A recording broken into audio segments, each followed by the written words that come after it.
Sound the trump in Zion. Raise the alarm on my holy mountain. Let everyone tremble in fear, because the day of the Lord is upon us. It is a day of darkness and gloom, a day of thick clouds and deep blackness. But suddenly, like dawn spreading across the mountains, a great and mighty army appears. Nothing like it has been seen before or will ever be seen again. Fire burns in front of them, and flames follow after them. Ahead of them lies the land, as beautiful as the Garden of Eden. Behind them is nothing but desolation. Not one thing escapes.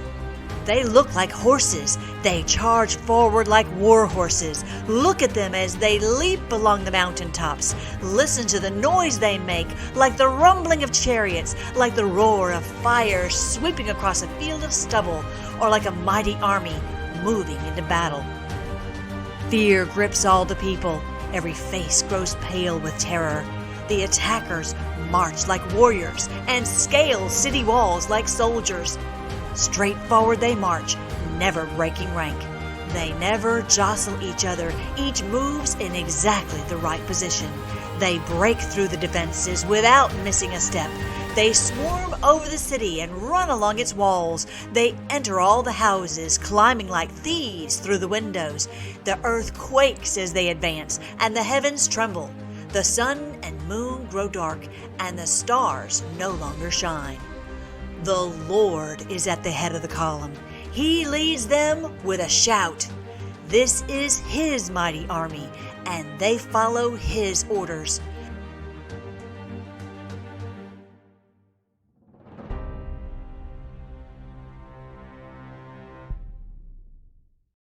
Hey there, Patriots. I have my wonderful friend Tom Renz with me. He is our resident legal expert. I'm so thankful to have him. Hey, Tom, how are you, bro?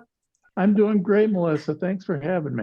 Yes, thank you for coming on. I have so many questions for him. There's so many things happening. So you guys, what I wanted to ask him about today, because I know this is what you guys are thinking about too, is what is going on with the Supreme Court case about the tariffs. Number one, I also was going to ask him about the filibuster, get his take on that. And also there's a very interesting case in Texas, or a prop that was just voted on about parental rights. So are you ready to answer all these questions? Tell us, what are your thoughts? Let's start off with the tariffs. Tell us what your thoughts are on that. Melissa, this is a huge, huge deal, right? So one of the things that I think is most fascinating about this is that ultimately the issue with the tariffs and the issue before the Supreme Court comes down to President Trump doing the same thing Biden did.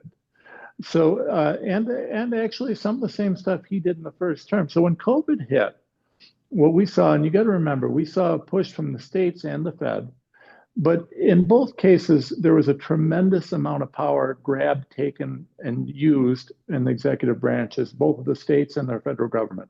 Lockdowns, masks, all these different things.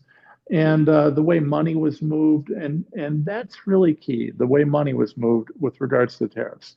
So during COVID, what we saw was the president and then the different state executives all really leveraged to the maximum extent possible their legal powers under an emergency situation. And this is a phenomenally important aspect of the law, and it's one of the areas of the law that I think is most threatening to our freedom. Now, we like what Trump's doing. I like the tariffs, personally. I think it's a good policy. I think it's rebalancing trade. I think it's short-term pain, but long-term gain. So I'm a fan of the tariffs, and I have no problem. You know me. I'll give Trump guff if I don't like it, Right. But I do like this one. Yeah. So the way he did this was under what's called the International Emergency Economic Powers Act. Okay. Okay. So the question, what happened is Congress delegates powers to the executive branch. So when we look about separation of powers issues, all of our regulatory agencies in this country, they can make rules. Well, that looks like legislation, right? But those regulatory agencies are part of the executive branch. So you say to yourself, well, how can the executive branch be doing something that looks like legislation?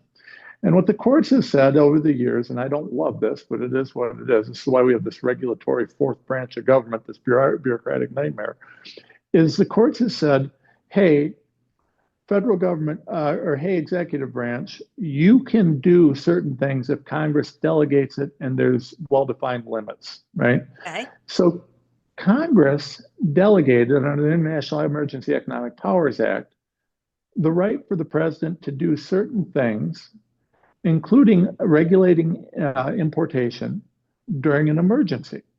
Okay. So, like, oh, we need masks. Like we need masks. Okay.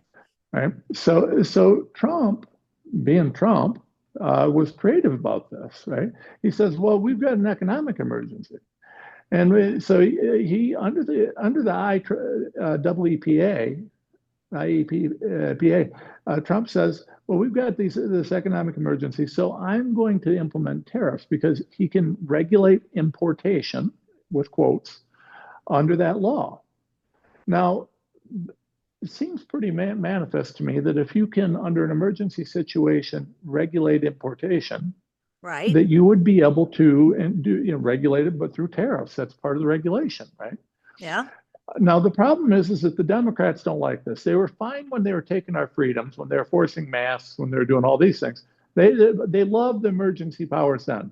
But now, because Trump's doing it to fix our economy rather than allow their globalist tyranny to continue, they don't like it. So they're saying, no. Listen, yeah, he can regulate importation, but that means embargoes. It doesn't mean tariffs. Well, that's kind of counterintuitive, right? I mean, if you can regulate importation, you can regulate importation. Right. So President Trump and the executive branch are saying, no, listen, we can regulate importation. That includes tariffs. The opposition is saying, no. That's tax and spend. That's with Congress, and he can't do that. Well, that doesn't hold a lot of water, to be honest with you, in my opinion.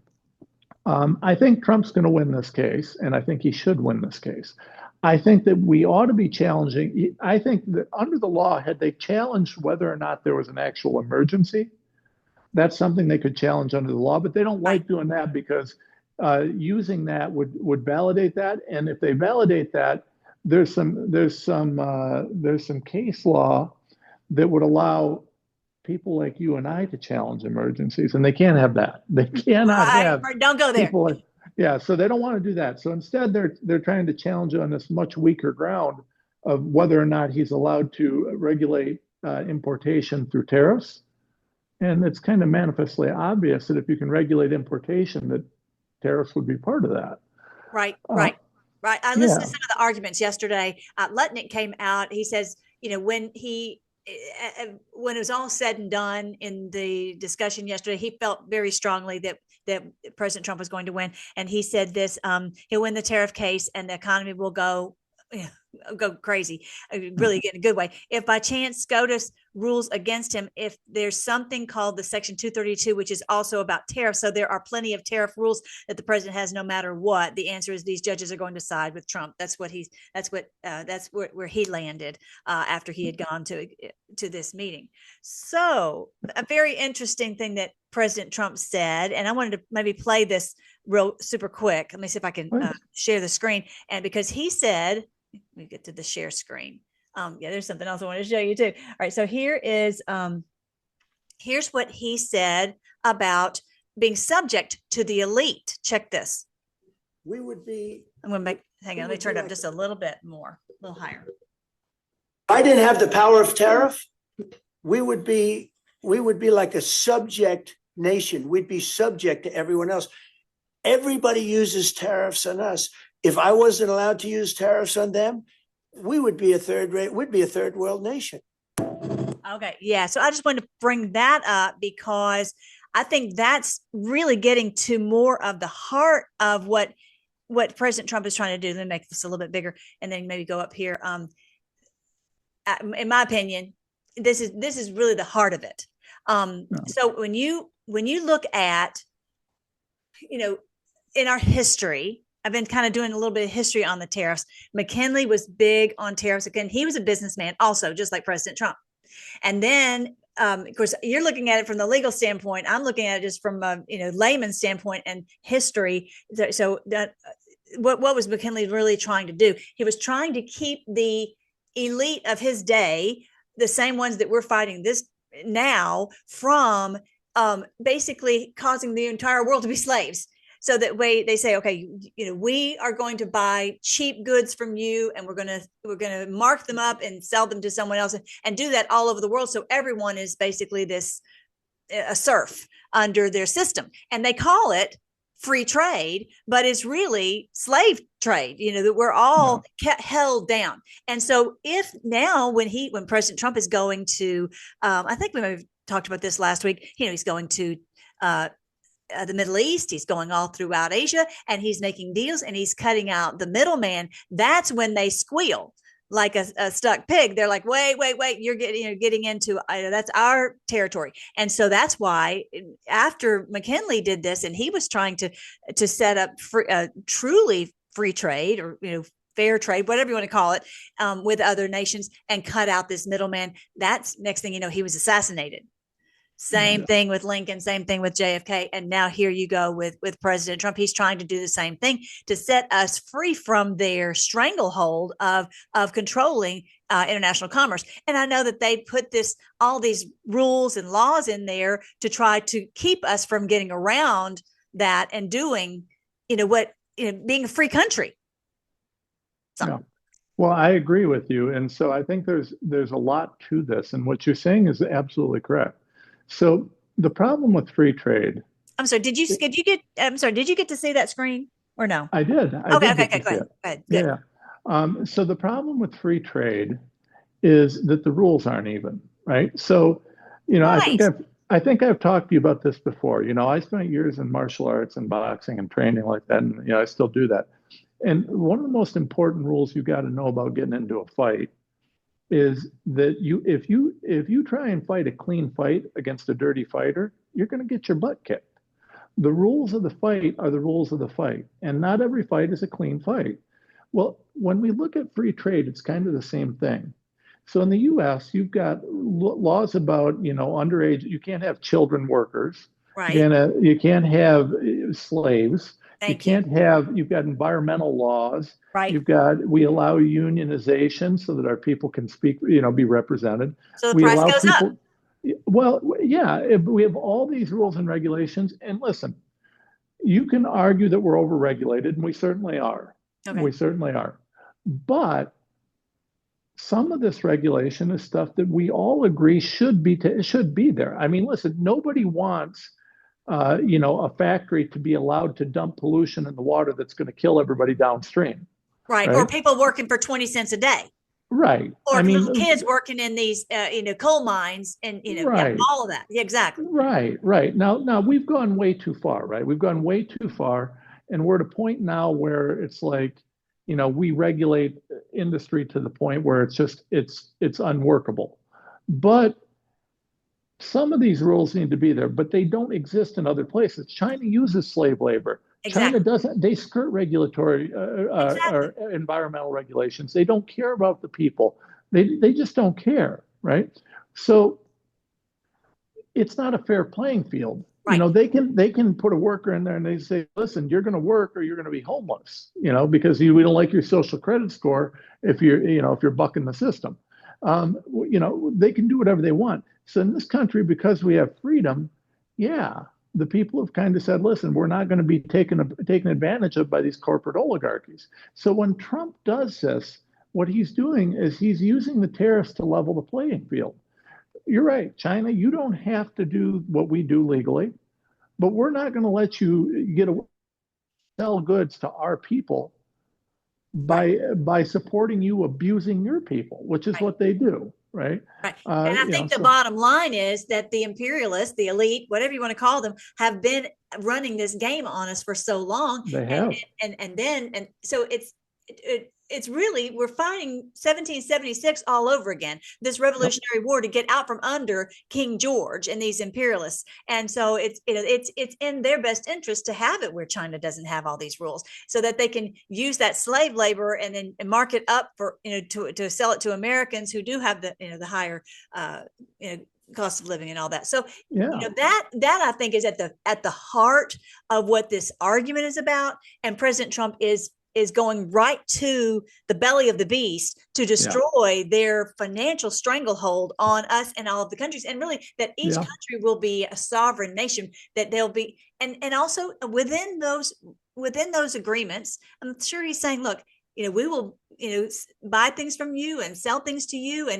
But we really want to make sure that their people are being treated fairly, that we don't want to buy goods that are by slave labor or child labor, that type of thing, or harming the environment. And so it has been in the best interest of the elite to have it where that's on level playing field. But President Trump is trying to level that, and that's why they're squealing. Well, the American workers are being protected here, right? So right now, the way you got to think about it this way. Right now, we're way over-regulated, and Trump's taking down regulations in America that don't make sense. So he's doing that too. I mean, he's fighting on a lot of fronts. Yes. And I've always said, for any grumbling I have about, the DOJ or anything like that, Trump himself is doing a great job, and he really gets the economic situation. And so what he's doing is he's dismantling some of the overregulation here in the U.S., while at the same time creating a more level playing field. Say, listen, if you globalist elitists, right, if you want to make your goods using slave labor in China, that's fine, but you're going to pay a tariff to bring it into this country, because we're not going to support you screwing the American worker by putting your stuff in China and then taking advantage of slave labor, which we find to be an anathema to human rights here in the United States. We're not going to support that. We're not okay with that. Right. And so it's really what he's doing is it's really, really well done. It really is. Yes, it is. So that's I think that really answers the question. Thank you for looking at it from the legal standpoint. But I think that, and you were mentioning before, I think we came on about this law that came in, was that the Emergency Economic Powers Act that came in 1977? Is that the one you were talking? Okay, so this was something that they were, in my opinion, and again, I don't know a whole lot about that, but it seems like they've been trying every which way to clamp us down so that they could have this unlevel playing field. All right. So my question number 2 is about this filibuster. And so President Trump has been blasting out about that. And, it appears that you have to basically have 60 senators to pass anything. If if they don't want it, then they'll just go and talk for forever, so that it can prevent until the time runs out. So tell us, what are your thoughts on removing the filibuster completely? There's no reason. Listen, the Democrats have already, in many instances, when they had majority control, shifted the rules so that they could get a 51 vote majority to pass legislation. I mean, I believe we did that for Obamacare, right? It was McCain. Remember the famous thumbs down? Oh yeah. Well, that was the rollback though. But the original vote on Obamacare, they did the same thing, if I'm not mistaken. So the Democrats do this, right? And this isn't law. This is procedure. We have a majority. We can change this. And the reason that we don't change it is supposedly because we've got these highbrow ideals, and we don't want the Democrats to do it to us. But the Democrats already do it to us. All this is political cowardice, to be honest with you. Right. So here's what I think the real issue is. Okay. There is nothing legally in any way, shape, or form valid that would prevent Thune from removing the filibuster rule on any of the current, the budget, any of this stuff, right? Good. He could do that. Good. It's not a legal issue. What it really is that we have such a tremendous problem with rhinos that I don't think that we have 51 votes.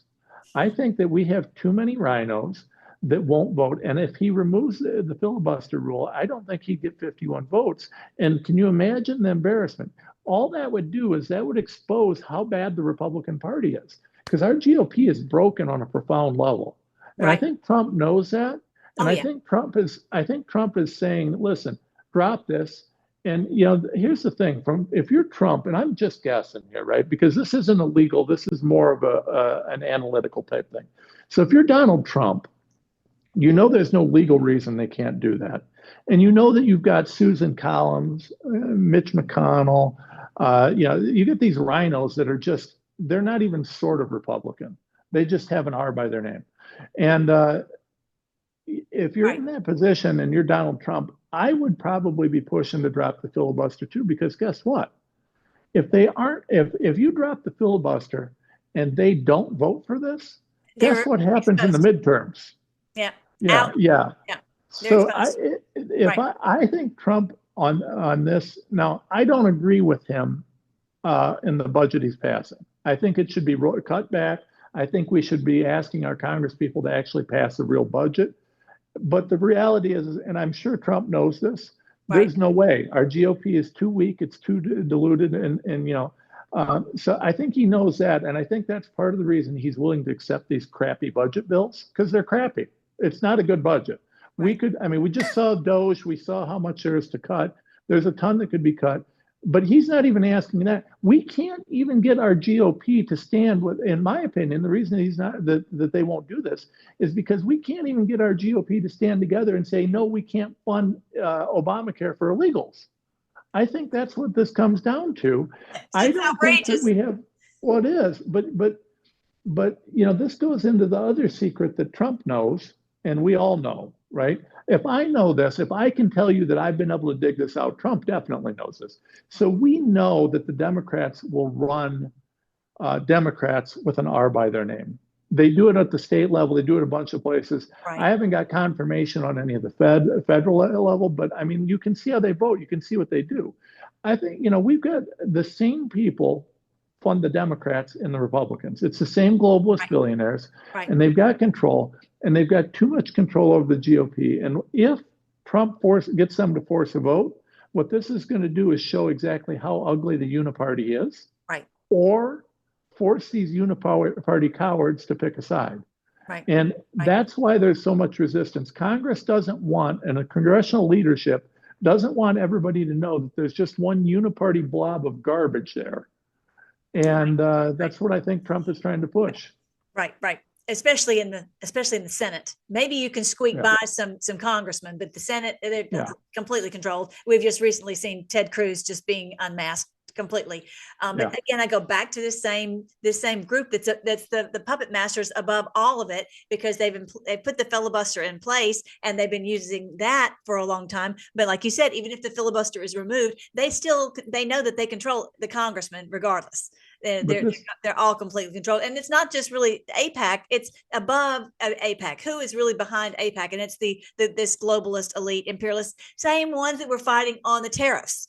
So President Trump doesn't really have two enemies. It's all just one enemy. And really, in my opinion, I think that everybody in the world, whether it's the American people know they're on to this uniparty, or whether it's the people in the Middle East or in Asia, they all know who our enemy is, who we are fighting. I think that's dawning on everyone now. All right. So I have two other questions for you before we go. Okay. So you brought up something I'm in Texas, and you were saying that there was a parental rights proposal or prop and I want you to tell us your thoughts on it, because on the surface, it looks really good, but then the devil's always in the details. Tell us what's going on with that.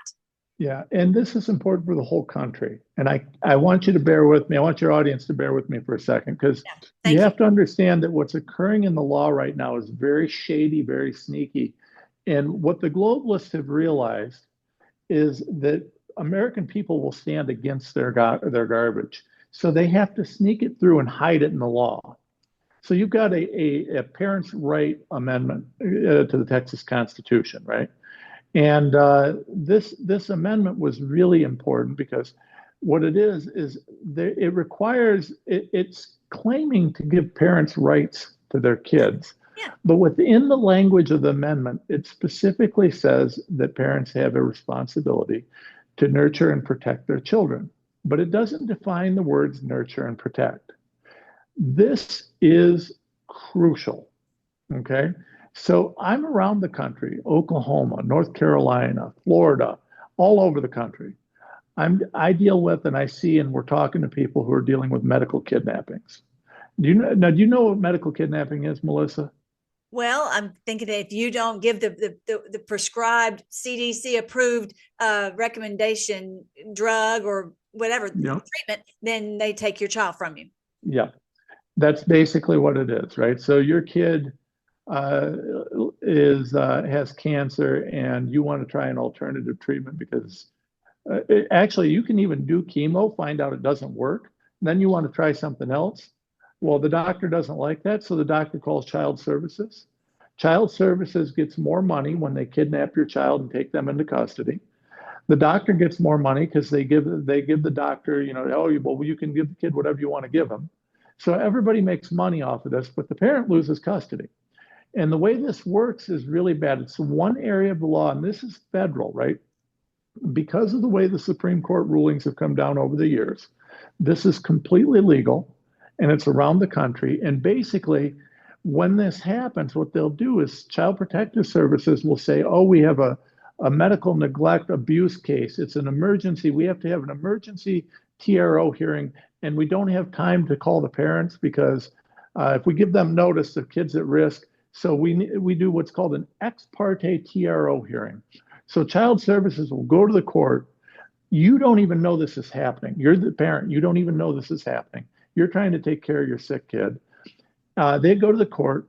Courts, they say, judge, these people, they're not following CDC guidelines. They're not following this. They're not following that. They're going to kill their kid. We got to have custody. So then the judge says, yep, you got it. And they do it and they take custody. You don't even know this is happening. And then from school, they go and abduct your child from school, basically. Well, school, wherever it is, a house, your hospital, wherever they're at, right? And they'll say, you're not even allowed to see your kid, right? Not even allowed to see your kid. So what will happen then is your kid is, in state custody and you're guilty until proven innocent, right? So the state takes your child and then within 24, 48 hours, they have to have a hearing. Well, the hearing is to determine whether or not you get your child back. So you're guilty until proven innocent in this instance, right? So you've got 24 to 48 hours to find a lawyer that understands medical necessity arguments. What's going on with your kid? Bring them up to speed. And then you don't have your child in this time. So it's an almost impossible case to win for most people. And even good attorneys have a very hard time with medical necessity cases because it's very scientifically based and very hard. And you have to argue with these crooked doctors who act like they're presenting science, but who we have all seen with COVID and some of these other things are just lying. Right. This is all over the country. And in California, they now have it where if your kid wants to be trans because some groomer convinces your child that they're trans, and your kid claims to be trans, and you're like, no, I don't think so, they can take your kid for that and then give them on trans treatment while you're fighting in courts over it. So because they did not define the word nurture, and they're so they're saying they're defining it after the fact. Now in Texas, this amendment would allow the courts to say, well, wait a second, you have a responsibility to nurture and protect. Well, wait a second, protect. Doesn't that mean you should have your child vaccinated? Because that'll protect them, right? Right. So that's what the I CDC think says, if the CDC says so. So what I think this is I think this is an end run. I think this is an end run to take parents' rights in one of the reddest states in the country. I don't think anybody knew what was going on. I doubt the bill sponsor even knows what's going on. Because what I've found is I've actually found this. What's happening now is the globalists and the big tech lobbyists, they'll find a vulnerable elected official. And what they'll do is, and by vulnerable, I don't mean they're going to necessarily lose their next election. I mean vulnerable to being convinced of whatever. Right. And they'll say, hey, we've got this idea. We want to, we really like you. You're a great elected official. We think you got a future. We're gonna fund your next campaign. We're gonna support you, but we need you to sponsor this legislation. And guess what? It's to protect parental rights. So you're gonna love it. Right. Not realizing that all the loophole, the real purpose behind it. So what do we do now? Well, we're going to have to, and I'm going to be working on making this parental rights issue a thing around the country coming up. I'm working with a few different people, a few different things. What we really need to do is we need to start making this a political issue because we have to pass legislation to change it. To tighten Right it up, now, to yeah, clarify it. yeah, right now the courts have already held, Supreme Court precedent already is already in place and it's been there for a while. And what it is the problem is on one side you do have a true issue. What is medical neglect? What is and child abuse and these sorts of things? And it's a real thing because no one wants kids to be abused. Of course, But right. What they've done, medical neglect can be distinguished from abuse, but they're related. So what'll happen is a parent who's an abuser will frequently not take their child to the hospital when they break a limb or something because they don't want the hospital to know that they're abusing a child. Oh, okay. So that's why the Supreme Court got there, and it's actually not bad from that perspective. The problem is that when we say medical neglect, the globalists, the big pharma crew, have leveraged that, and they played really, really clever in the courts, and they broadened to the point where now Child Protective Services is using it, where if you're not getting the approved treatments, right, they'll take your children, right. And they're doing it. They don't do. You'll never see this for a celebrity child or a big shot. They do it to working class families who have no connections, no funds, can't fight it, can't afford the army of attorneys. Right. And they just use it as a bully tactic and a fear tactic. And then if you speak up on it, they retaliate.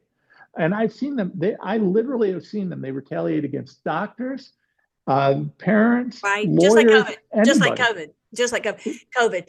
Okay, so yeah, I remember seeing it on there. I'm like, that it seems so strange because I'm thinking we already have laws to that effect. We don't really. Why do we need to tighten up? Why are we making a new law? And that's what alarm bells should have gone off. Okay, so here's my last question. You ready to shift to the next question? Let's go. Just before you came on, RFK and his band of brothers were behind him in the Oval Office talking about approving Ozempic. Have you heard about this? And paying for it with our tax dollars. Have you heard about this? Well, I know they're moving towards it. I didn't see that before we started, but I know that they're moving towards it. Yes. Okay. So I want you to see this. Okay. So I want you to hear what he had to say. It's just a 1 minute, 13-second clip. So check this out. President Trump is the friend of the forgotten American. Obesity is a disease of poverty, overwhelmingly. And these drugs have only been available for people who have wealth. At one point, the majority of prescriptions, the highest concentration of prescriptions in this country was the Upper West Side of Manhattan. And what about the people who live in rural areas, who live in food deserts? What about the people in urban areas who live in food deserts and are suffering from obesity and are locked into that system where they can only get ultra-processed foods, which are aggravating the problem? This will be a lifesaver to them. It's not a panacea. It's not a silver bullet. President Trump has also instructed us to address and end the root causes of chronic disease. And we're doing that. We're about to release dietary guidelines that are going to change the food culture in this country. They're going to change the kind of food the military gets. They're going to change the kind of food that our children get.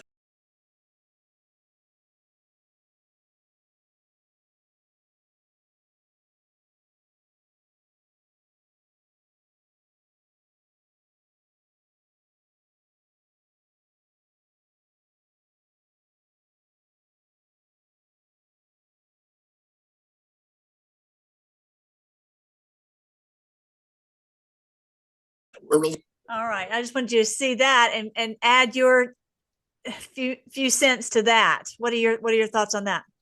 So this is a great one because this is like my home topic, right? I know. Yeah. So honestly, because Melissa, you and I've been together. You've seen, I work out 6-7 days a week. I'm in great shape for an old dude.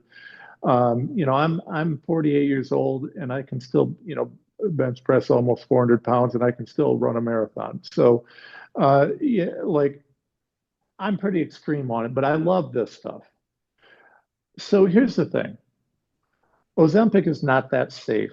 We know that there's a $2 billion lawsuit right now for people who are, experiencing side effects. But there are other peptides out there that are that are much safer. And part of the issue with Ozempic is that it's people are overusing it or misusing it, stuff like that. Now, here's the problem. We can fix a lot of this, and one of the most effective ways to fix this is to quit paying for junk food with SNAP. Right. I saw a statistic. I don't know if it's accurate. I didn't double check it, but it seems about right. That the average woman weighs about 145 pounds. The average woman on SNAP weighs about 215 pounds. Wow. And it's like, and I don't know for sure if that was correct, but I mean, we see, you go on TikTok and look at these fat people pushing around carts full of junk food. Right. You know, so Right. I would love to see And SNAP that is not cheap. reformed. No, I would love to see SNAP reformed and to not buy, not, listen, we're not going to pay for junk. We ought to, make it better. And I think that would make a huge benefit. And also, the other thing about it is, like, I'm going to admit this. There was a time in my life where I had lost my job. I went through all sorts of stuff and I had to go on SNAP. And it was horrible. I was embarrassed. It was awful. And back in those days, it wasn't quite so, where you get just a huge check where you can throw anything you want in your cart. And it was an embarrassment in those days. It was meant to be. And that's good. And that's how it should be. And it should not be something you're proud of. We need to, it should be, because we don't want you to live on it. Yes, we're okay with helping you out. I don't want anybody to starve to death, but we're not okay with you living on it. And I'm not okay with you turning into a big fat cow because you're lazy and eating junk food.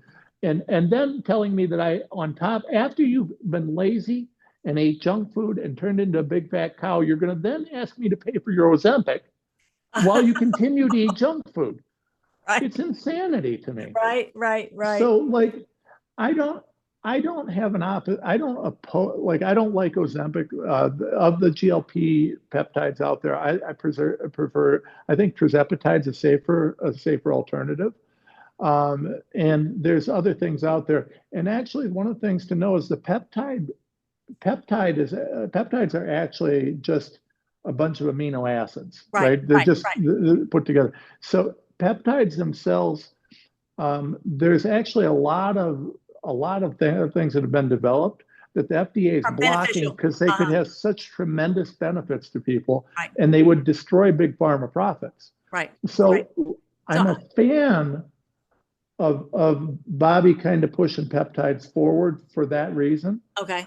I'm okay with Bobby saying that, yeah, in certain circumstances, we might want to consider, if we're going to have Medicaid anyways, yeah, that's going to reduce overall costs because we have fewer costs to the taxpayer if you're not obese. If you weigh 400 pounds, that's bad for the taxpayer. And that's what that was. Yeah. I want to see it coupled with, listen, you don't get to buy junk on food stamps.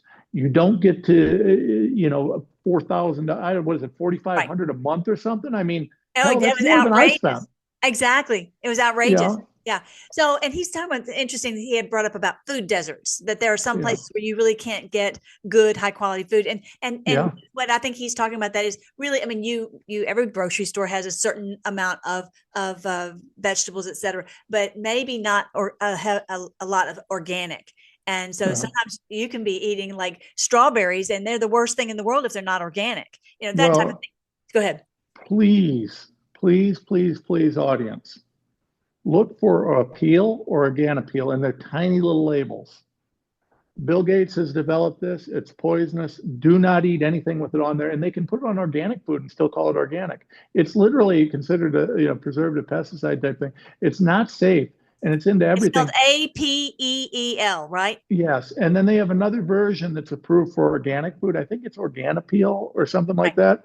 But you need to look for that. Don't buy it if it says if that's in it. And you have to look. They're tiny little labels. Like, it's hard to see.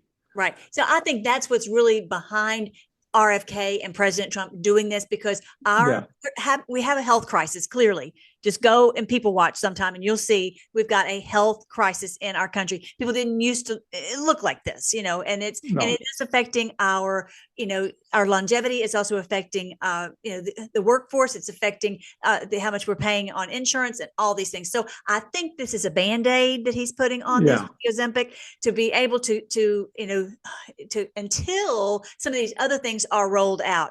And on the other side of that coin, it also kind of appeases big pharma a little bit, that they get their revenue. If we're saying, okay, we're backing off of the vaccines, but we'll give you some revenue from the Ozempic. So anyway, that was good. I didn't realize you felt so strongly, but I love this. Well, listen, so health and wellness is a huge passion of mine. And I mean, it's part of the reason I do all the Maha fighting, because I care a lot about this. But I will tell you, I also, and I think you'll love this, because I know that you like to look at like larger plans and what's going on behind the scenes. And this is speculative, but I think there are tremendous benefits for certain peptides. And I think also there's a possibility that this is part of the way of introducing the concept of peptides and moving towards regulatory approval for other peptides. I like that. Because okay. there are anti-aging peptides.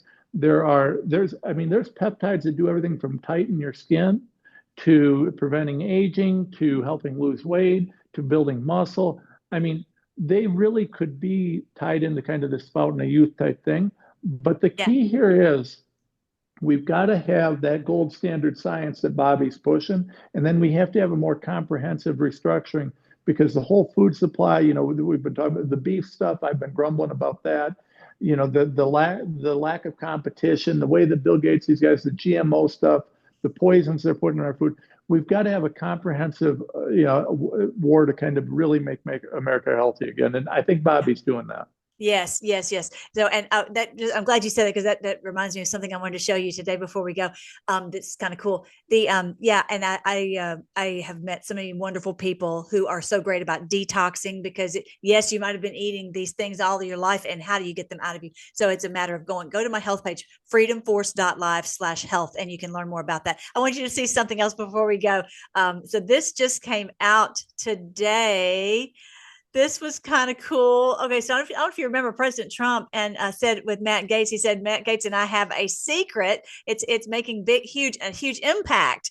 Did you see anything about this?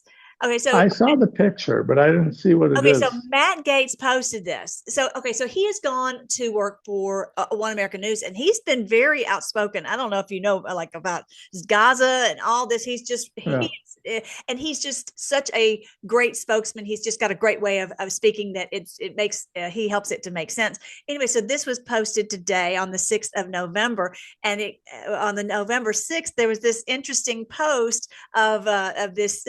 Of this square Q. It just looks very, very similar. And those are the kinds of things that we have seen so many times that make us go, this is just not a coincidence. But for him to post a big, gigantic Q, and then actually, what is his name? David Martin, is that the one in the DOJ? And he just, he reposted it. Who is it? Hang on real quick. I'm going to get you the name of it, because I know I don't want to mess it up. Okay. Okay, I'm gonna mess it up. Anyway, Martin, what's the guy's? Is it David Martin in the DOJ? He just reposted that from Matt Gaetz, which is kind of cool. Ed Martin. It is. Martin. Anyway, so that was kind of cool. And also, just so you know, I now have, since I've seen you last, I finally published The Golden Age. Oh, awesome! Congratulations! Yes, I hope that's doing well. Yes, everybody is loving it. It's a book that you don't have to read in order. It is, for example, it's got a chapter on what is going to happen in the golden age as far as our health, as far as abundance, as far as freedom, safety.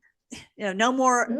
Really, the Bible really, and I had really not looked at any of these things before, and they really didn't want our minds to be seated with this about what our future really will be. The unity worldwide, the beauty, anyway, so I'm really enjoying it. So guys, go check it out. The Golden Age. If you can't see it, because I think they sometimes squash these books, go to, and even my other one, my main book, End Times and 1,000 Years of Peace. That one has over 3,000 positive reviews, and it's still kind of hard to find unless you just go to Melissa Red Pill, and you'll find my channel. I'm so glad that we got a chance to get together and hear all of all this great information. You're such a wealth of information. I'm so glad that you are my friend and you come over here and tell us everything we need to know. So is there anything else you want to share before we go? I just want to tell your audience that, Melissa, you really are a saint. Poor Melissa. I pride myself on being like a good, responsible guest when because I do so much media. For some reason, every time Melissa and I get ready to do a show, there's like 10 issues. And I don't know what it is. And she's so patient. Guys, Melissa's as good off air as she is on air. She's a legitimately good person. So please support her. Well, she's a good friend and a good person. Since you're bragging on me, I'll brag on you because we ran into a little legal snafu and I'm like, Tom, help me. And he spent way too much time trying to help me. And so it's just such a great thing to have our friendship. I'm really glad to know you. Let's pray before we go. Lord, all these issues that we have discussed today, we know that we just put them all in your hands. We ask you to help us to share the truth about it, whatever topic it is, so that we can help to push for the right thing. Lord, give us the wisdom so that we know what to do and what to share and how to help in this great battle for humanity and for our freedom. And Lord, we pray that very soon we'll be set free from these enemies, and that we will, as you promised in your word in the Golden Age, we will look for our enemies and we will not be able to find them. And everyone will be healthy and wealthy and we'll have peace in this world. We thank you for this future that you have bought for us with your own blood. We pray all this in your wonderful name, Jesus. Amen. Amen. Love you, brother. Thank you for coming on. Thank you for sticking around and making it happen. And so we're going to get back together soon. And I'm sure I'll have lots more questions for you. All right. I appreciate you, Melissa. All right. Love you guys. We'll talk to you later.